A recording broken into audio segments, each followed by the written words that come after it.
The morning sun painted the walls of Kensington Palace in golden hues as Prince William sat at his desk, staring at a collection of photographs spread before him. These weren't official royal portraits or state dinner snapshots. They were candid moments captured by Catherine, George concentrating intensely on his homework, Charlotte laughing while chasing butterflies in the garden, and little Louis attempting to tie his own shoes with determined focus.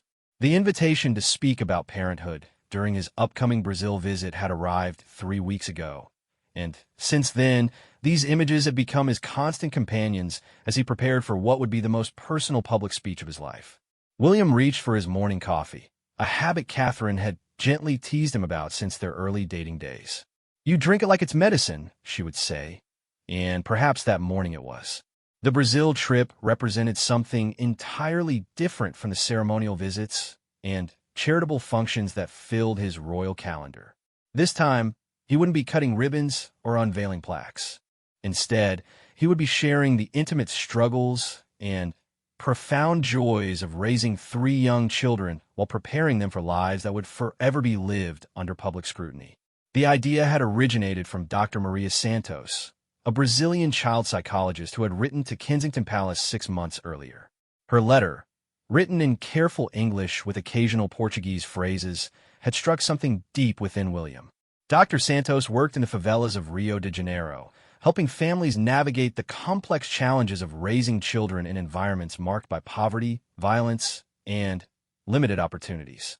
She had seen firsthand how parental love could triumph over seemingly impossible circumstances, and she believed that hearing from Prince William about his own parenting journey could inspire families facing their own struggles.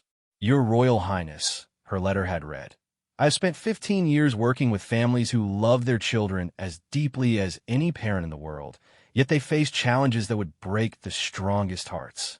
Many of these parents feel isolated in their struggles, believing that no one understands their fears about keeping their children safe, helping them succeed, or preparing them for a future that seems uncertain. If you could share your own experiences as a father, the worries, the hopes, the daily moments that define parenthood, it might help these families realize that love for our children connects us all, regardless of our circumstances." The letter had arrived during a particularly challenging week for William and Catherine.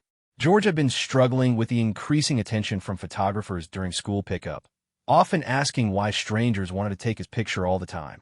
Charlotte had come home in tears after a classmate had made comments about her family's wealth, leaving her confused about why being royal sometimes felt like a burden rather than a blessing. And Louis, still so young and innocent, had begun asking questions about why he couldn't simply run and play in public parks like other children his age. That evening, William had found Catherine in their private sitting room, reading bedtime stories to the children. The scene was one of perfect domestic tranquility. Charlotte curled up on Catherine's left side, George sprawling across the carpet with his head propped on his hands, and Louis nestled comfortably in his mother's lap. As William watched from the doorway, he realized that this moment, so natural and unremarkable in most families, was something they had to carefully orchestrate and protect. "What if I talked about this?" William had asked Catherine later that night as they discussed Dr. Santos's invitation. Not the official parts of being royal, but the real parts of being a dad. "The times I lie awake wondering if we're doing right by them, the moments when I watch them play and my heart feels too big for my chest, the fear that comes with knowing their lives will never be completely their own." Catherine had looked at him with the expression he had come to recognize over their years of marriage. The look that said she could see straight through to his heart.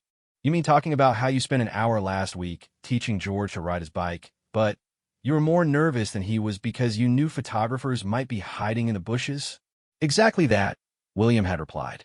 "Or how Charlotte asked me last month why she couldn't have sleepovers like her friends, and I didn't know how to explain that security concerns mean every friendship requires background checks and detailed planning." The conversation had continued past midnight, with both of them sharing stories that never made it into official biographies or royal documentaries. Catherine had talked about the morning Charlotte had asked if being a princess meant she couldn't become a doctor when she grew up, leading to a profound discussion about duty, dreams, and the possibility of being both. William had shared his memory of Louis's first public appearance. when his youngest son had waved enthusiastically at the crowd, while William's heart had ached with the knowledge that this moment marked the beginning of a lifetime of public performance. As the weeks passed and the Brazil trip approached, William had found himself paying attention to parenting moments with new intensity.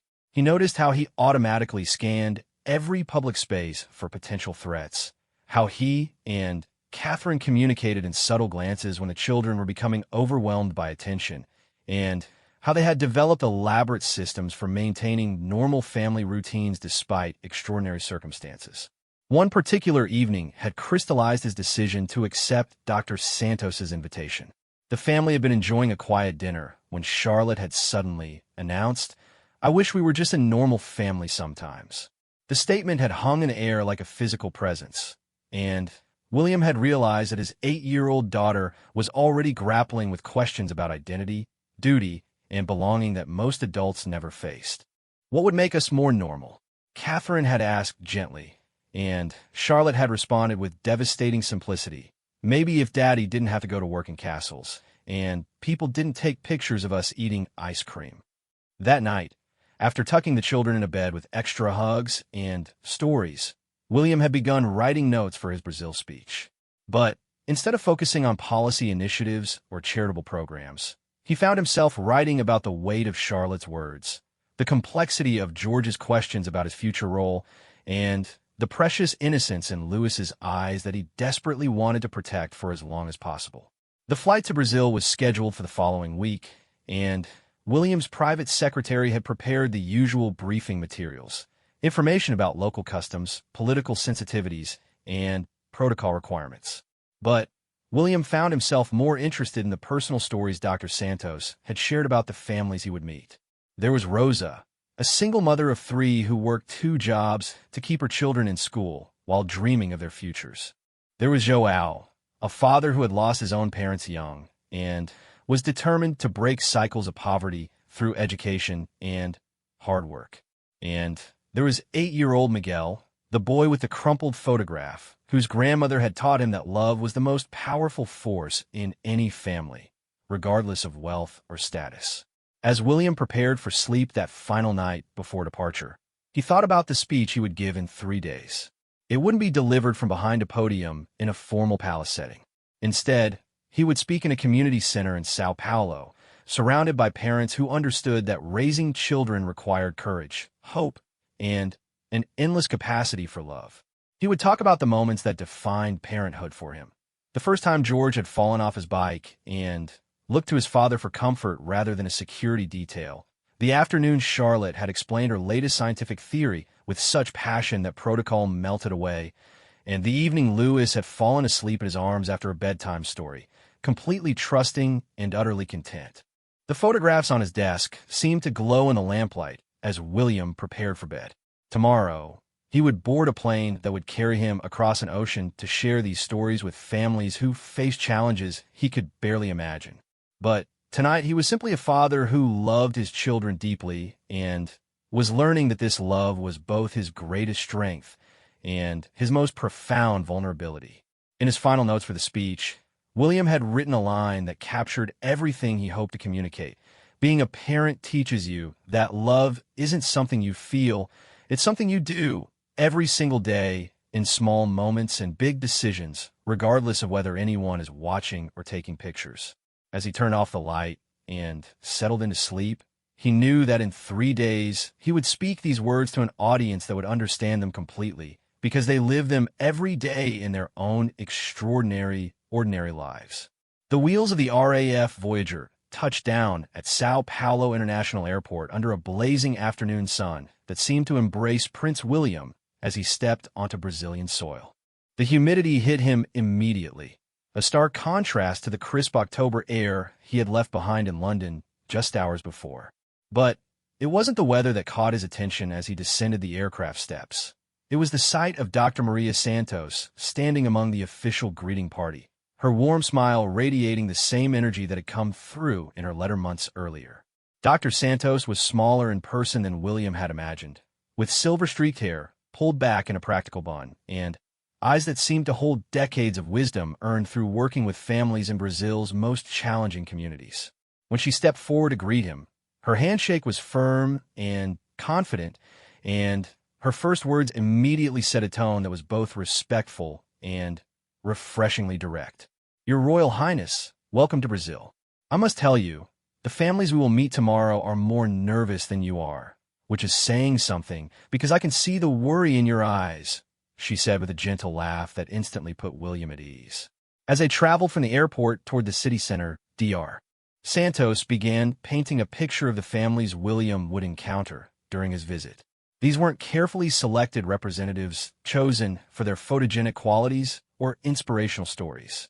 Instead, they were ordinary parents dealing with the everyday challenges that defined life in São Paulo's diverse communities, working multiple jobs to provide for their children, navigating school systems that didn't always serve their needs effectively, and maintaining family bonds despite economic pressures that would strain any relationship. "There is Maria Elena," Dr. Santos explained as their convoy moved through traffic that seemed to flow according to its own mysterious logic. "She's a nurse who works night shifts, so she could be available when her twin daughters finish school each afternoon. Her husband Carlos drives a taxi during the day and studies accounting at night, hoping to create better opportunities for the family. They've been married for 12 years, and they still hold hands when they think no one is looking." William found himself leaning forward, genuinely captivated by these glimpses into lives that were simultaneously completely different from his own experience and remarkably similar in their fundamental concerns.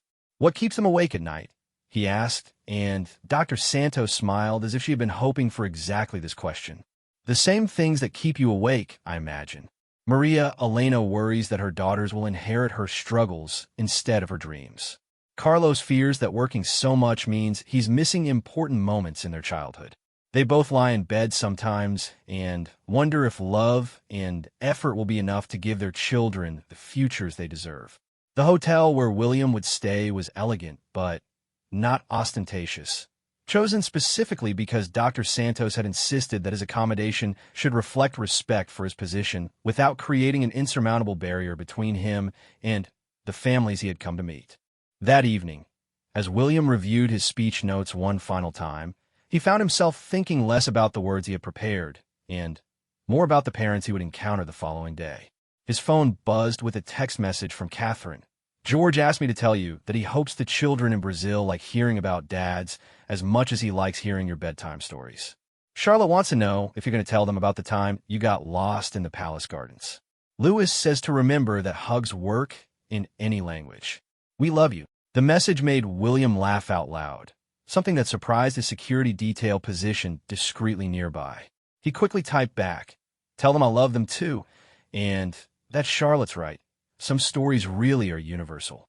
See you in 5 days." The next morning arrived with a sunrise that painted São Paulo in shades of gold and orange that reminded William of the way light filtered through the windows of the nursery at Kensington Palace during early morning feedings when the children were babies. As his car wound through the city streets toward the community center where he would speak, William observed families beginning their daily routines.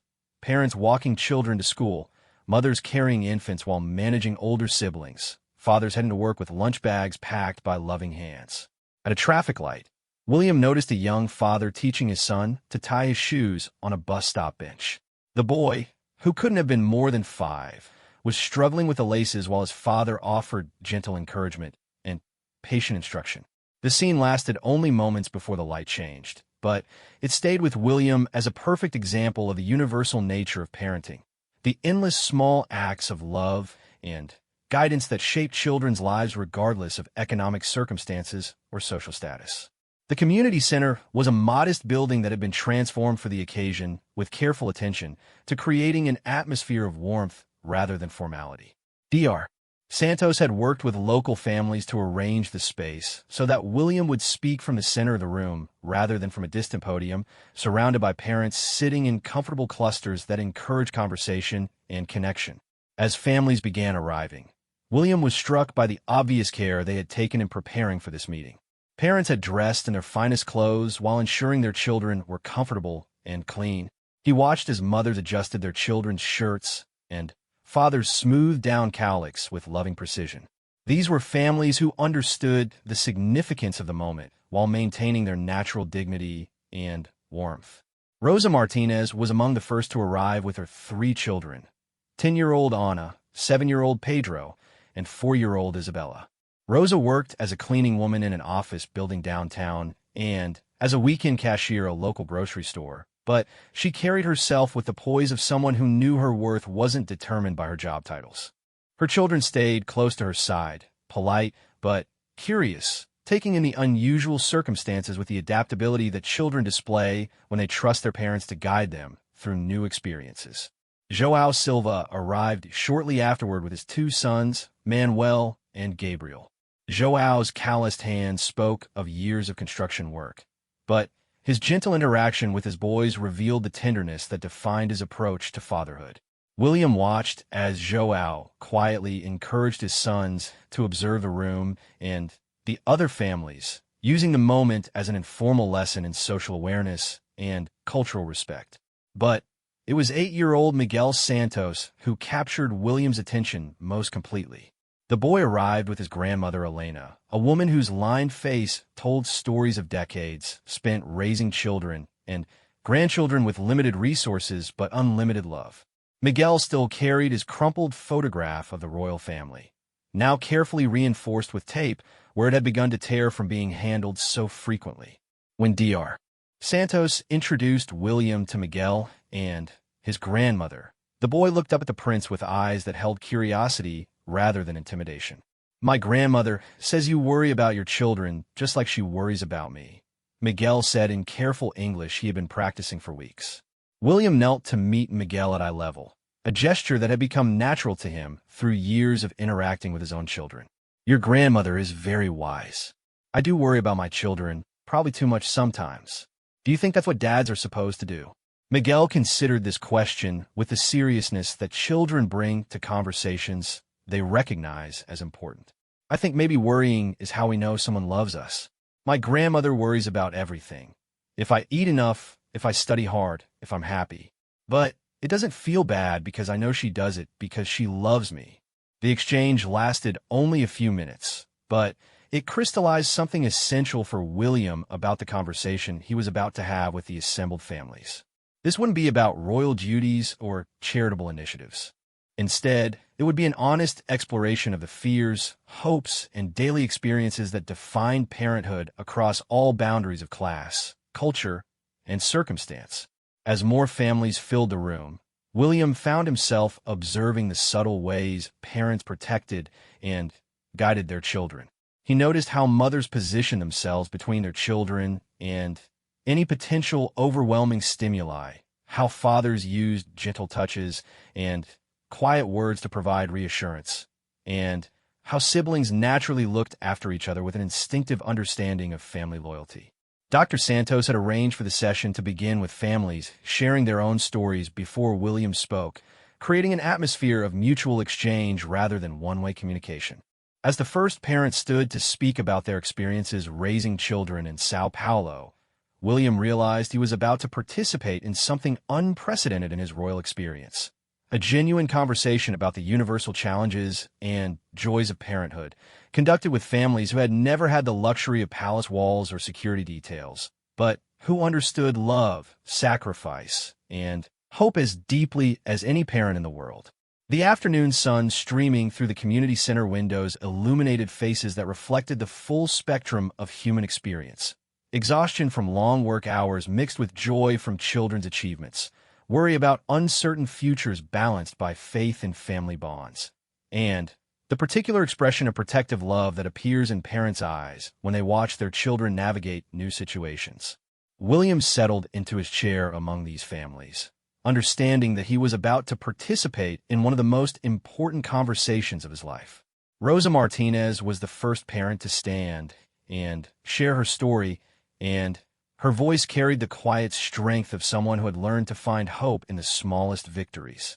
She spoke in Portuguese, with Dr. Santos providing gentle translation, but emotion needs no interpreter. As Rosa described working night shifts so she could walk her daughters to school each morning, William found himself thinking about his own careful orchestration of time with George, Charlotte, and Lewis around royal duties and official commitments. I tell my girls that education is the one thing no one can take away from them, Rosa said, her hands unconsciously smoothing the hair of her youngest daughter, Isabella, who sat pressed against her mother's side. But some mornings when I've been cleaning offices all night and I see other mothers who can help their children with homework because they're not falling asleep standing up, I wonder if love is enough. The honesty in Rosa's words created a hush in the room that felt almost sacred. William recognized the universal parental fear she was expressing, the worry that despite giving everything you have, it might not be sufficient to provide your children with the opportunities they deserve. He thought about his own midnight anxieties, wondering whether the privileged life he could offer his children would actually prepare them for the responsibilities they would inherit, or whether protection might become a different kind of limitation. João Silva spoke next, and his story revealed another dimension of the parenting experience that transcended economic circumstances. My boys ask me why I work so much, and I want to tell them it is because I love them, but they're too young to understand that sometimes love looks like absence, he said, his voice thick with emotion. When I was their age, my father left and never came back. So I promise myself every day that no matter how tired I am, no matter how many hours I work, I will always come home to them. William felt a sharp recognition in Joao's words. Although his own childhood had been marked by privilege and stability, he remembered the complicated emotions surrounding his father's frequent absences for royal duties. The ache of wanting more time with a parent who loved you, but belonged partially to the world, was something William had carried into his own approach to fatherhood. He had made conscious decisions about which engagements to accept and which to decline, always weighing public duty against family time. Elena Santos, Miguel's grandmother, spoke with the authority of someone who had raised multiple generations. Her weathered hands held Miguel close as she shared wisdom earned through decades of loving children despite limited resources. I raised 6 children in 2 rooms, and now I help raise my grandchildren, she said. People think poverty makes it harder to be a good parent, but I think maybe it makes you more creative about love. We have parties with music from the radio and cake from the bakery day-old bin. We have bedtime stories I make up because we cannot always buy books. We have traditions built from what we have instead of what we wish we had. Her words struck William with their profound truth. He thought about the elaborate birthday parties at Kensington Palace, complete with professional entertainers and expensive decorations, and remembered that his children's favorite moments often came from simpler pleasures, building blanket forts in their bedrooms, having impromptu dance parties in the kitchen, or listening to Catherine make up ridiculous voices for bedtime story characters. As more parents shared their experiences, a powerful pattern emerged. Despite vast differences in economic circumstances, cultural backgrounds, and life experiences, these families grappled with remarkably similar fundamental questions. How do you balance protecting your children with preparing them for independence?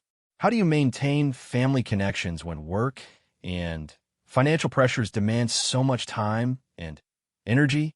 How do you teach children to dream big while also preparing them for the reality that not all dreams are achievable? How do you model strength when you sometimes feel overwhelmed by your responsibilities? Dr. Santos had been right when she predicted that William would find these family stories both foreign and familiar. The specific challenges were different. None of these parents worried about paparazzi or palace protocol, but the underlying emotional landscape was universal. Every parent in the room had experienced moments of doubt, overwhelming love, fierce protectiveness, and the particular kind of exhaustion that comes from caring for another person's well-being more than your own. When Dr. Santos finally invited William to share his own experiences, he found that the formal speech he had prepared seemed suddenly inadequate. Instead, he began speaking from his heart, sharing stories that he had never discussed publicly before. Last month, my son George asked me why people take pictures of our family when we're just trying to buy ice cream. William began, and he noticed several parents nodding with recognition at the challenge of explaining complex adult realities to young children. I tried to explain about duty and service and our role in representing the country, but what he really wanted to know was why he couldn't just be a normal boy eating ice cream on a Saturday afternoon. William paused, looking around the room at parents who understood the weight of that question, even though their own children faced different kinds of limitations. I realized that what George was really asking was whether he would ever be allowed to simply be himself, separate from the expectations other people have for him. And I did not have a good answer because I'm still trying to figure out how to help all three of my children understand their responsibilities while also protecting their right to be children. The vulnerability in William's admission created an immediate connection with his audience. These were parents who understood the complexity of raising children whose lives would be shaped by circumstances beyond their control, whether those circumstances were economic limitations, social expectations, or in William's case, the weight of constitutional monarchy. My wife, Catherine, and I spent a lot of time talking about how to give our children normal experiences, William continued. But what I'm learning from listening to all of you today is that maybe normal is not about having the same experiences as other families. Maybe normal is about having parents who love you enough to worry about your future, who work hard to provide for your needs, and who try every day to help you become the best version of yourself.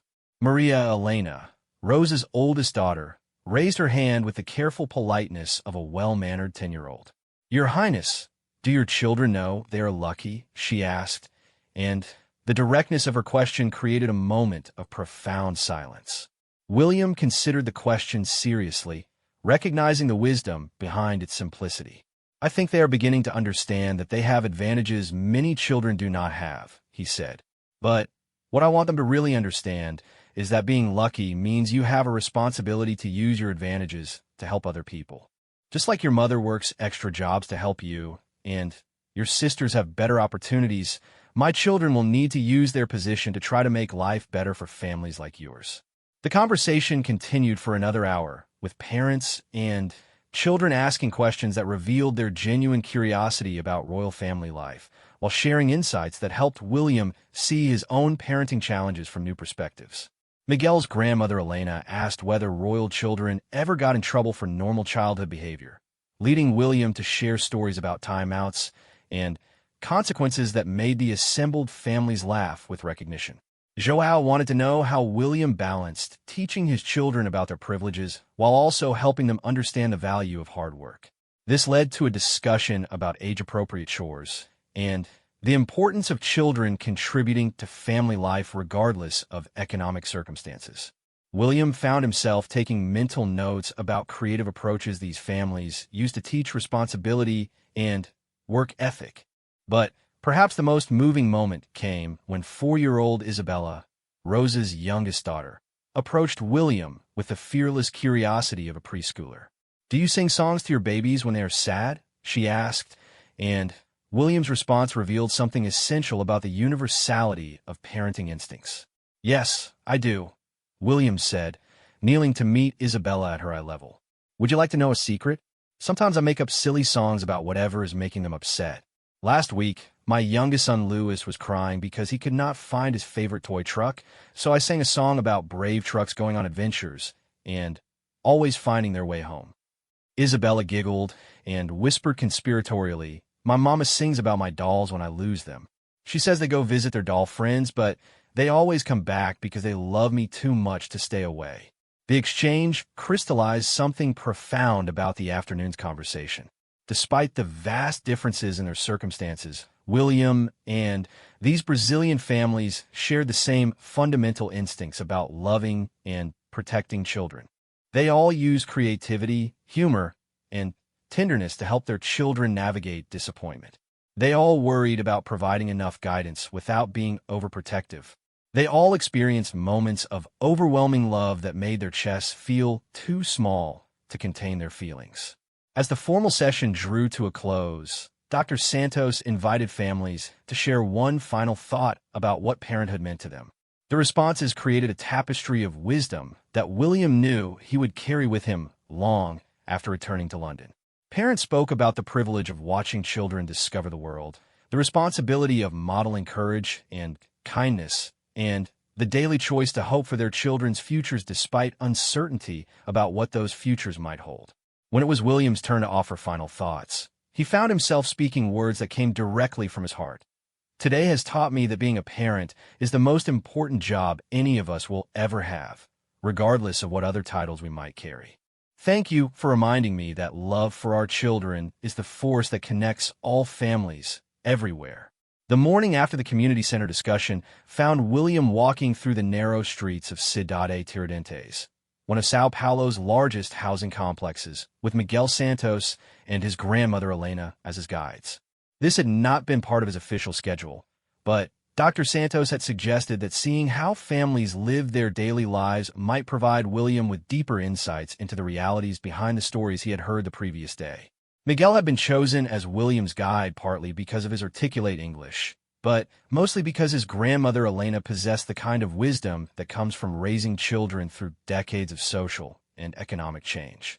As they walked past colorful murals that transformed concrete walls into celebrations of community spirit, Elena shared observations about parenthood that came from a lifetime of loving children despite limited resources. People think we have nothing here, but look around, Elena said, gesturing toward a small playground where fathers pushed children on swings before heading to work, where mothers gather to share childcare responsibilities, and neighborhood news, where teenagers helped elderly residents carry groceries up steep staircases. We have what matters most, families who take care of each other. William observed the intricate network of mutual support that made family life possible in this community. He watched as a neighbor automatically included an extra child in her group walking to school, as older siblings naturally assumed responsibility for younger ones, and as parents coordinated work schedules to ensure children were never left unsupervised. The sense of collective responsibility for children's welfare was both touching and instructive. Miguel proudly showed William his family's small apartment, which consisted of 3 rooms that housed Miguel, his grandmother, his teenage Uncle Carlos, and occasionally his Aunt Maria when she returned from her job in another city. The space was immaculate despite its size, with every item serving multiple purposes and every surface clean to gleaming perfection.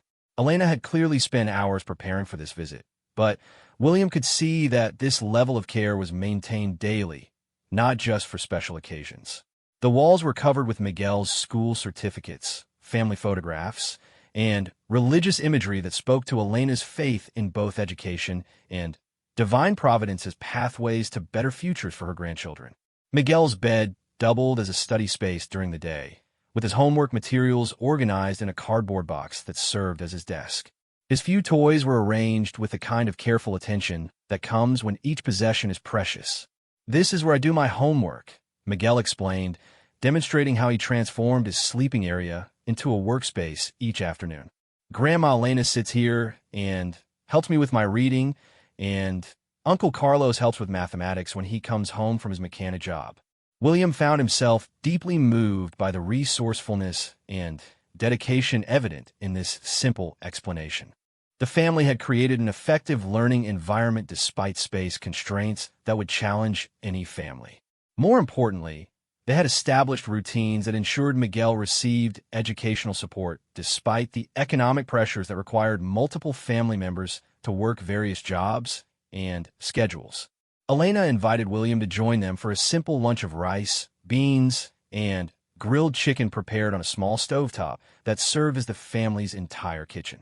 As they ate together around a tiny table, the conversation naturally turned to the challenges and joys of raising children in circumstances that required constant creativity and adaptation. "Miguel is my hope," Elena said simply, watching her grandson practice English by asking William questions about life in England. "His mother, my daughter, she works in the city and sends money when she can. His father, he is a good man, but he cannot find steady work. So Miguel stays with me, and we make our own family." The matter-of-fact way Elena described their family structure reminded William that love creates families in countless different configurations. Miguel was clearly thriving under his grandmother's care, but William could see the weight of responsibility in Elena's eyes. She was raising a child on a pension that barely covered basic necessities, yet she had created a home environment rich in warmth, structure, and educational support. After lunch, Miguel took William to meet some of his friends who gathered each afternoon to play football in a small courtyard between apartment buildings. The game was enthusiastic but carefully organized with older children automatically including younger ones, and natural leaders emerging to resolve disputes and ensure everyone participated. William joined the game briefly, his security detail maintaining discreet distance, while he experienced the simple joy of chasing a ball with children who treated him as just another adult willing to play. During the game, William overheard conversations that revealed how these children navigated challenges that his own children would never face. They discussed which routes to school were safest on different days, how to help younger siblings with homework when their parents worked evening shifts, and plans for pooling money to buy a birthday present for a friend whose family couldn't afford celebrations. Their casual problem-solving demonstrated a level of social awareness and mutual responsibility that impressed William deeply. One boy named Raphael, who couldn't have been more than 12, naturally assumed responsibility for organizing the game, ensuring that younger children got equal playing time and mediating disputes with patience that seemed far beyond his years. When William complimented Raphael on his leadership skills, the boy responded with startling insight. When you do not have much, you have to share everything. That includes taking care of each other. The afternoon progressed with visits to local institutions that supported family life in the community. William toured a small library run by volunteers, where parents brought children for story time and homework assistance. He visited a community garden where families grew vegetables to supplement their grocery budgets while teaching children about nutrition and environmental responsibility. He observed a daycare center operated by mothers who took turns caring for all the neighborhood children while others worked. At each location, William encountered parents who had found creative solutions to challenges that required both practical ingenuity and emotional resilience. The library volunteer coordinator, a mother named Carmen, explained how she had organized the space to provide quiet study areas for older children while maintaining an engaging activity zone for younger ones. Parents need to work, but children need supervision and education, she explained. So we create what we need ourselves. The community garden revealed another dimension of collaborative parenting.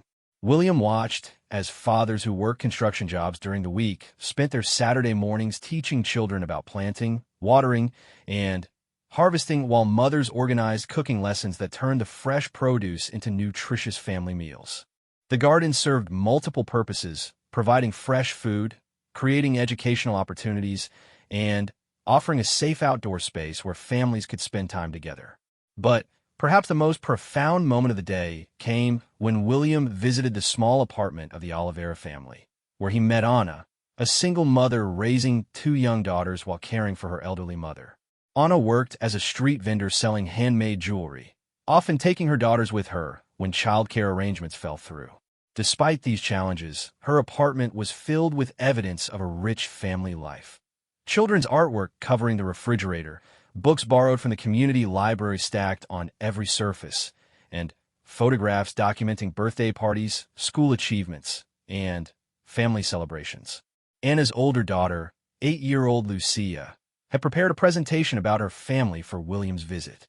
Using drawings and careful handwriting, she had created a book that told the story of their daily life with pride and affection. "This is my mama selling her beautiful jewelry," Lucia explained, showing a drawing of Anna surrounded by colorful necklaces and bracelets. "This is my little sister Sophia learning to read with our grandma. This is our family eating dinner together and talking about our best parts of the day."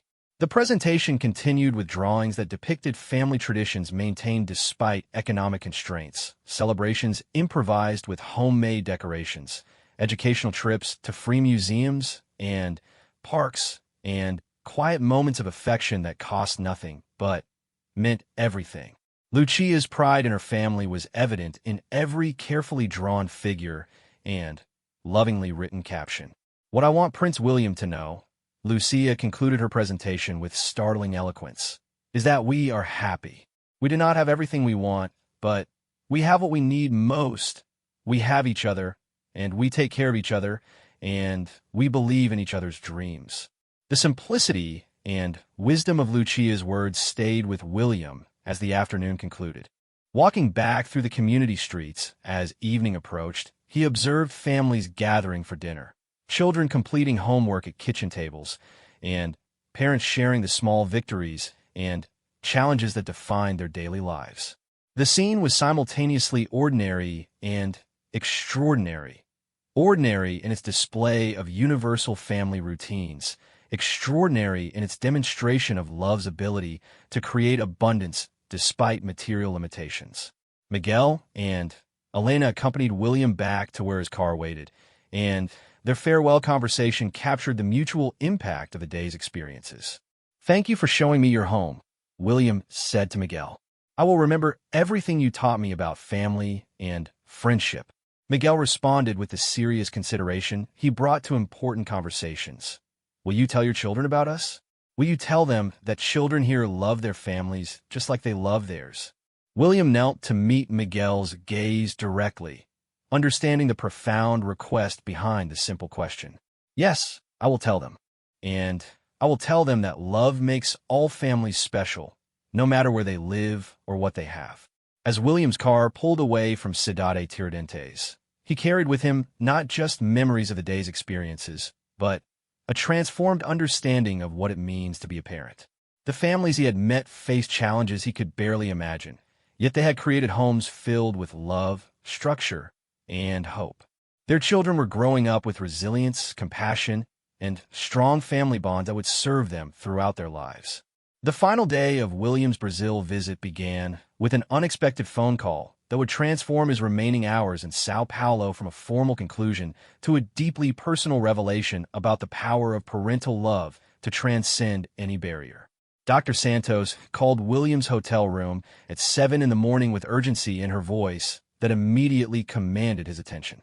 "Your Royal Highness, I apologize for the early call, but something has happened that I believe you need to know about," she said.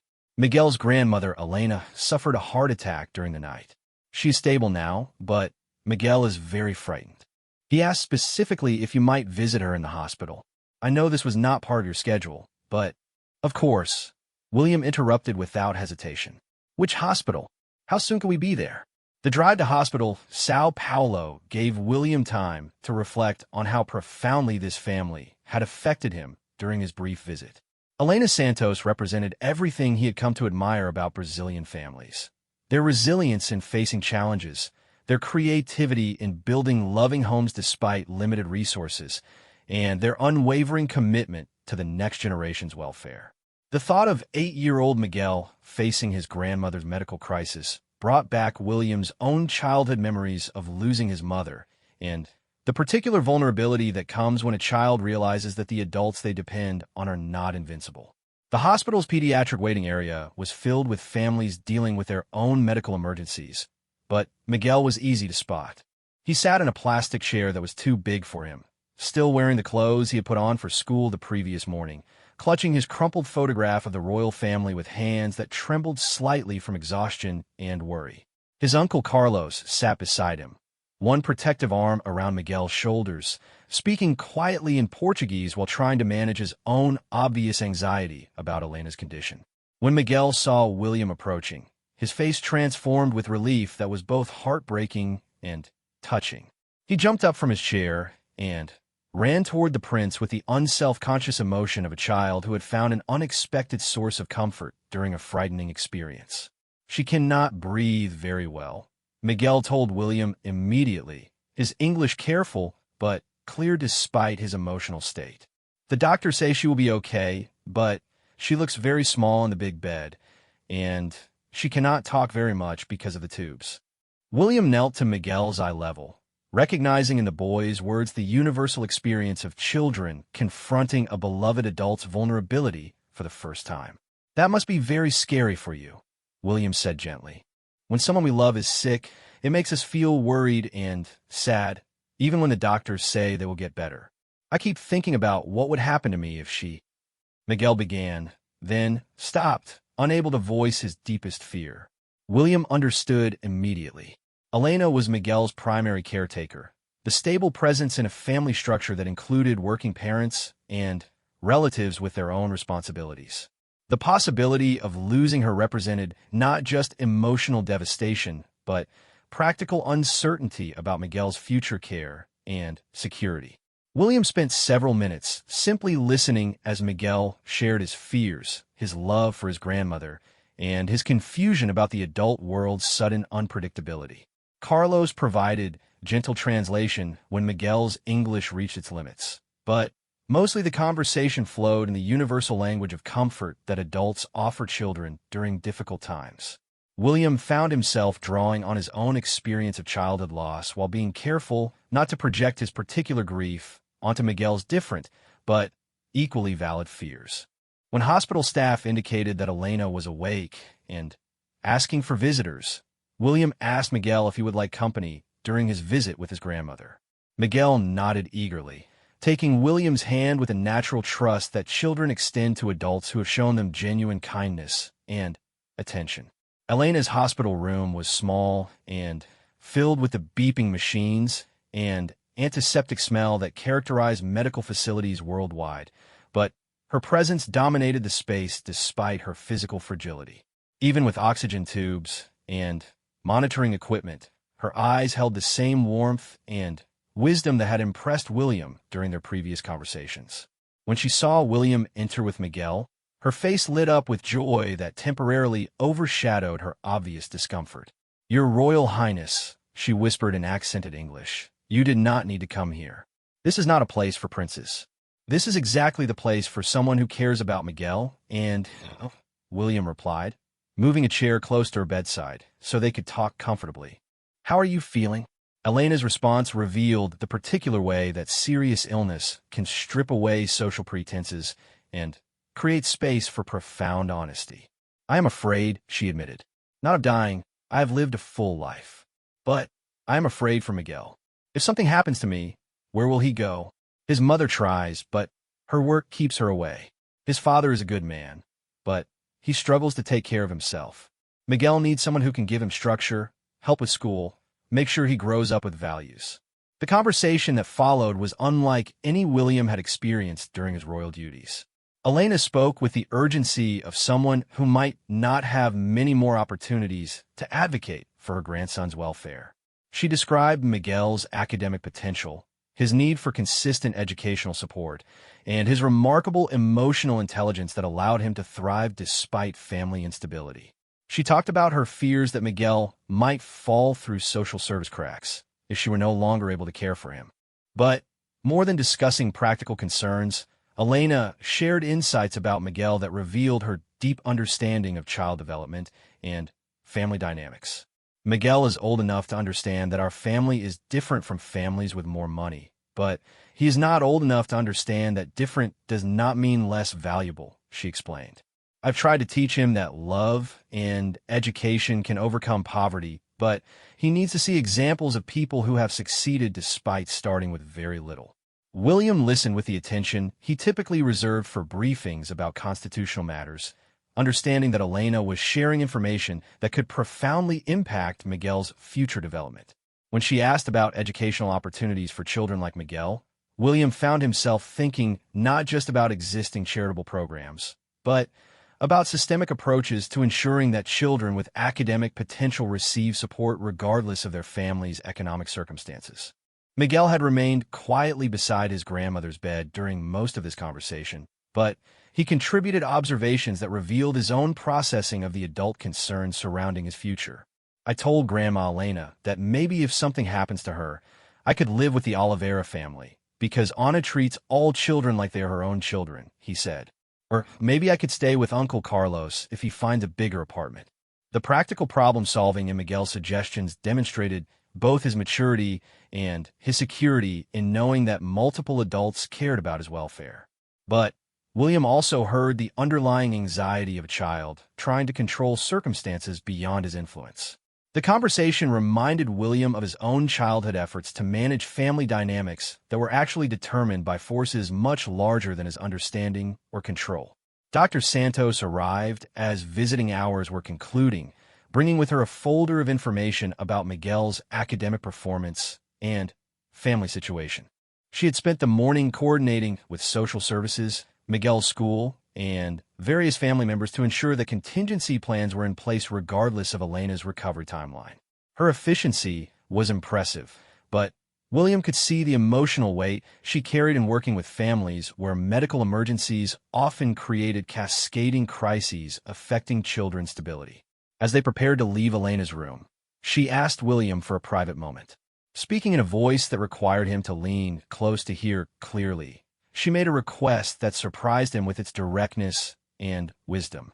"Your Royal Highness, Miguel showed me your photograph every day for months before you came to visit us.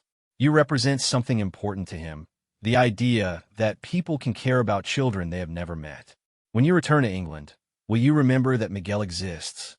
Not to help him specifically, but to remember that there are children like him everywhere who need adults to believe in their potential." The request crystallized something William had been feeling throughout his Brazil visit, but hadn't been able to articulate clearly. These families hadn't needed him to solve their problems or provide material assistance. Instead, they had needed recognition that their love for their children was valuable and worthy of respect, regardless of their economic circumstances. They had needed acknowledgement that their parenting was creating strong, intelligent, compassionate children who would contribute to their communities and perhaps the world. The final hours of William's visit included brief stops at the community center where he had first met these families, allowing him to share Elena's condition with other parents who had become genuinely concerned about her welfare. The response revealed the intricate support networks that sustained family life in this community. Parents immediately began organizing meal deliveries for Miguel and Carlos, arranging transportation to and from the hospital, and coordinating childcare assistance during Elena's recovery period. Rosa Martinez approached William as he prepared to leave, carrying a small wrapped package. "This is for your children," she explained. Anna's daughter Lucia made friendship bracelets for them. She wants them to know that they have friends in Brazil who think about them and hope they are happy. The gift represented more than a thoughtful gesture between children. It symbolized the connections that had developed between William's family and the Brazilian families he had met. These connections were based not on charity or formal diplomacy, but on the recognition of shared experiences in raising children with love, hope, and determination. As William's plane lifted off from Sao Paulo International Airport that evening, he carried with him more than memories of a successful royal visit. He carried a transformed understanding of what it means to be a parent in circumstances both similar to and dramatically different from his own. The Brazilian families had taught him that love for children creates the same fundamental experiences across all barriers of class, culture, and circumstance. The midnight worries, the daily acts of sacrifice, the fierce protectiveness, and the overwhelming hope that defines parenthood everywhere. But perhaps most importantly, William carried Miguel's question from their hospital visit. "Will you tell your children about us?" The answer was unquestionably yes. He would tell George, Charlotte, and Louis about Miguel's intelligence and curiosity, Elena's wisdom and strength, and the entire community's demonstration that families create abundance through love even when material resources are limited. He would share these stories not as lessons about gratitude for privilege, but as examples of the human capacity for resilience, creativity, and hope that his children would need to understand as they prepare for lives of service. The Brazil visit had taught William that his greatest title would always be Dad, and that the families he had met shared this understanding completely. Love for children transcends every boundary, connects every parent, and creates the foundation for hope in any family, anywhere in the world.